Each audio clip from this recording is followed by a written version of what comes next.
guys, my name is Megan and today I have a series review for the Immortals series. So this is the second quartet in the Tortall saga. So please excuse me if I sound a little hoarse. I've been sick for about a week and a half. I'm getting over my cold, but it's still kind of there. The Immortals series, this follows the story of a girl named Dane. She has wild magic. She kind of is driven from her home in the mountains by the village because her wild magic breaks out occasionally and does weird things. And eventually she finds herself in Tortall and making a bunch of friends and learning how to use her magic, and it's just incredible. So the first book, Wild Magic, this is the one where she's basically leaving her home and finding work with the lady who buys and purchases and works with all the horses for the Queen's Riders in Tortall. And along the way back to Tortall, meet a bunch of people. So they meet Alana and some of the King's Riders or some of the King's Own. Also they meet Numair for the first time in this book. He's one of my absolute favorite male characters from this entire series. He is just such an incredibly nice, kind person. So they meet Numair, but they don't know it's really him because he is stuck in the form of a crow. So Numair is one of the most powerful mages in Tortall, and he's stuck in the shape of a crow. So Dane uses her wild magic to help heal him and eventually to get him back into his human shape. And they become fast friends, and this is one of my favorite books in this series.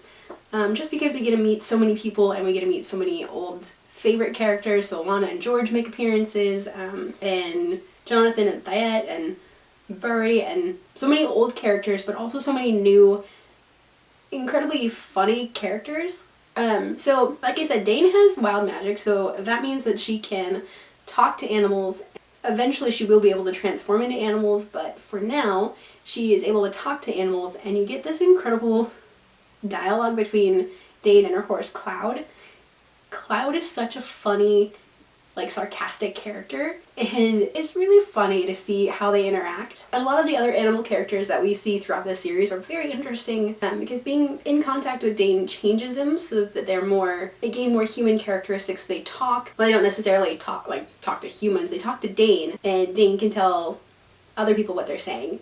But Cloud and a ton of the other animal characters are very interesting. They're very funny and Cloud in particular, she's very funny. She's always worried about Dane and whether she's going too far into her magic or whether she's not concerned enough with her own safety. So Cloud is very mothering towards Dane, making sure she doesn't go too far or push herself too hard, and she's always doing the right thing for the animals, and I really just love this book so much. Let's see, so Wild Magic I gave a 4 out of 5 stars to. This was a really good start to this series, and I had forgotten so much about it as I started rereading it, that all these little details started coming back, and they were just really fun for me to get through.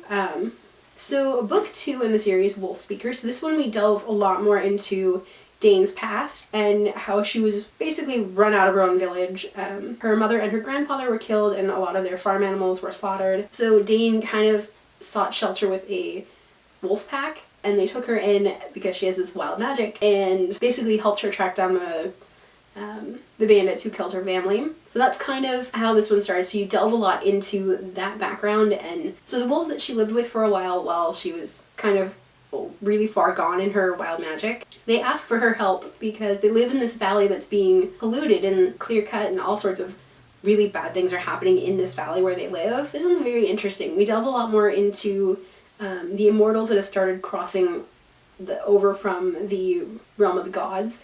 So all of the immortals had been banished to the realm of the gods 400 years before the Alana books started, so the last quartet of books. And now they're coming back because somebody's broken the seal between the realm of humans and the realm of the gods. This one delves a lot into different types of immortals that are coming back. This one deals heavily with environmental issues, specifically pollution, water pollution, clear cutting, and illegal mining. And it was really interesting for me to see or to reread this, because this book had probably a huge impact on my life because I'm really interested in environmental issues. It's really interesting anyway to reread all of the Tortall books because I can see the bits and pieces that have influenced me, and this one also deals with Dane's powers growing and morphing into something new. Find out she can basically look through the eyes of an animal to see her surroundings and that kind of things, but also learning how to shapeshift, which was really interesting for this book. And oh, forgot to mention there's also dragons in this book. Forgot to mention that one in this one. There's a baby dragon first book. So if you ever need any more encouragement to read these books, baby dragons. So we see Dane raising this baby dragon, as well as so we also get to see Dane making friends with some immortals. So there's Taka the basilisk, as well as Rakesh, a stormwing, who's very interesting. And it was really interesting. At one point there is this interaction with this cat and kitten that Dane has. So this cat named Blueness and a kitten named Scrap. And to me, I saw the huge reflection of Nomair and Dane in these cats. It was just such a cute relationship where this kitten looked up to this bigger cat as a teacher and a friend and just the coolest person ever. And I thought that was just the cutest reflection of Dane and Nomair. So one of the things that I really liked about this book in particular was that it took on some prejudices as well as what people would consider monstrous. So the monsters in this book, some of them being immortals, aren't nearly as monstrous as the humans in this book that are willing to poison the water supply and clear-cut forests and illegally mine and basically destroy this valley. I don't know, I really like this book. It's very environmentally conscious. So this one got a 4 out of 5 stars. So book 3, Emperor Mage, this finds Dane and Mare and a few of our other favorite characters on a peace delegation to Carthag to kind of prevent this war that's kind of overshadowed this entire series. Dane is only going to help the Carthagi Emperor with his birds because his birds are getting sick, and she's basically the only one with the power to help heal them. This book I find was very interesting. There's a lot of political intrigue in this book, a lot more than there has been in the last couple of books, but we also get to see just how extensive Dane's reach is in this book.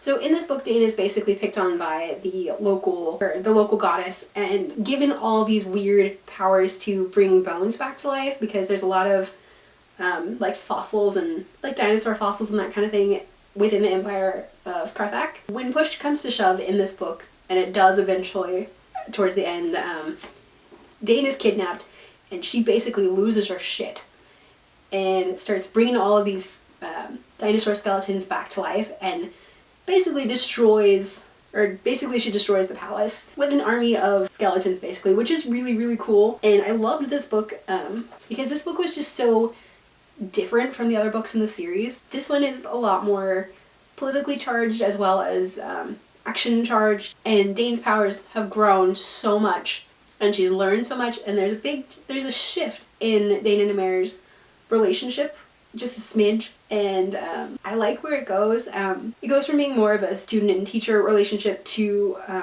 more of a somewhat interested in each other, and I know there's a huge age gap between them, but I don't care.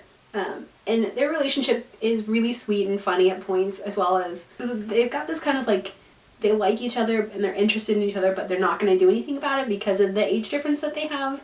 I really like that kind of trope because it leads to some really funny, awkward moments. And Nomair is very protective of Dane in a couple of points, and it was really, really funny. Like, I was giggling to myself and people were looking at me weird. But this one I loved overall. This one got a 4.5 out of 5 stars. And the last book in this series, The Realm of the Gods. I know, this one doesn't match the rest of my books, and it makes me sad, just a little bit. This is by far my favorite book out of the series. It's also the shortest. There's a ton of stuff that happens in this book. Basically, Dane and Mare get sucked into the Realm of the Gods when they are facing something that they can't beat. They get sucked into the Realm of the Gods by Dane's parents, who are both gods now. So Dane's mother that was murdered before the first book has been turned into a goddess, and there's a ton of stuff that Dane learns about her past as well as her father and more about her mother, and eventually Nomair and Dane have to set out on this journey to find a way to get home. So they head for the Dragonlands, which this book is really amazing. This one's full of dragons and I love it. So basically they go on this journey to find dragons to help them get home. So this one we also get to see Nomair finally declare his love for Dane, and they finally get to be together, and I don't care what anybody says about their age difference. They were meant to be together. I love them together. Dane keeps Nymeria grounded, and Nymeria helps Dane realize her full powers and helps her be what she needs to be, and I love them together so much, and I'm so happy they finally get together in this book. They just work so well together, and they balance each other. Okay, and the dragons in this book. So this one we finally get to see some dragons that we can talk to Dane, but they can communicate with her, and they can talk, and they're so sassy and so funny, and they don't care one lick about who anybody is and what anything is supposed to do. They do whatever the hell they want, and they're so blunt and rude sometimes, but they're just so fantastically funny that I love them. And I kind of want a short story just about the dragons and Dane, you know, doing stuff in the Dragonlands or whatever, because they're so damn funny. But this one is by far my favorite book. I love how all the characters interact in this book, and I specifically love Dane and Nymeria getting to spend so much time alone together and journeying towards the Dragonlands, because they can finally work through their feelings. They figure out what they want and who they're going to be, and I loved this book so much. This one, I got a full 5 out of 5 stars from me. Alrighty, so that was my series review for the Immortals Quartet. I hope you guys enjoyed this video. Please stay tuned for more of these series reviews for the Tortall saga. I will have another one out eventually. Let's see. So if you guys have read any of the Tortall saga books, let me know down below. I always love seeing when other people read these books and love them as much as I do. If you guys haven't already, go ahead and hit the subscribe button down below. You can also hit the notification button to get notifications when I post a new video. And if you'd like to follow me on social media, check out the links in the description box below. Alrighty, bye guys!